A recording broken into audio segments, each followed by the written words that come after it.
আপনারা কি বলছেন? আপনারা জানেন Facebook, YouTube, x, Insta, thread সমস্ত জায়গায় কিছু মন্তব্য আমরা তুলে দিই। কত শতাংশ মানুষ কি বলছেন?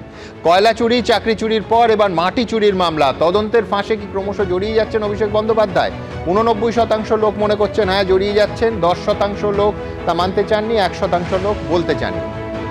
তৃণমূলের দুরবস্থার জন্য ভাইপো অভিষেককে দায়ী করলেন কাকা বাবুন বন্দ্যোপাধ্যায়। দলের পর এবার কি পরিবারের একাংশ অভিষেক বন্দ্যোপাধ্যায়কেই দোষী প্রমাণ করতে চাইছে? 76% মানুষ এই কথার সঙ্গে সহমত, 23% মানুষ একমত নন, 1% মানুষ বলতে চান। নতুন সরকারের প্রথম সর্বদলীয় বৈঠক থেকে বিজনেস অ্যাডভাইজারি কমিটির বৈঠক। ডাক পেল ঋতব্রতর নেতৃত্বে বিদ্রোহী তৃণমূল। প্রথম ল্যাপে ব্রাত্য কালীঘাট তৃণমূল। বিদ্রোহীরা কি একে এক কদম এগিয়ে রইল এমনটা মনে করছেন 81% মানুষ, 17% মানুষ মানতে চাননি, 2% মানুষ বলতে চাননি। মন্তব্যে আসবো। সোমনাথ জানা লিখছেন এতদিন যে কত কিছু ধামাচাপা ছিল সেসব এবার সামনে আসছে।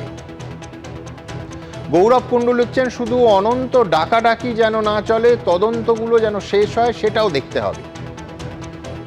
শেখ শামীম লিখছেন ঘনিষ্ঠ গ্রেফতারের পথ ধরে আরও প্রভাবশালী গ্রেফতার হওয়ার সম্ভাবনা প্রবল। বন্দনা সিংহ রায় লিখছেন তাড়াতাড়ি তদন্ত করে শাস্তির ব্যবস্থা যেন করা হয়, এমন না হয় তদন্ত চলতেই থাকবে।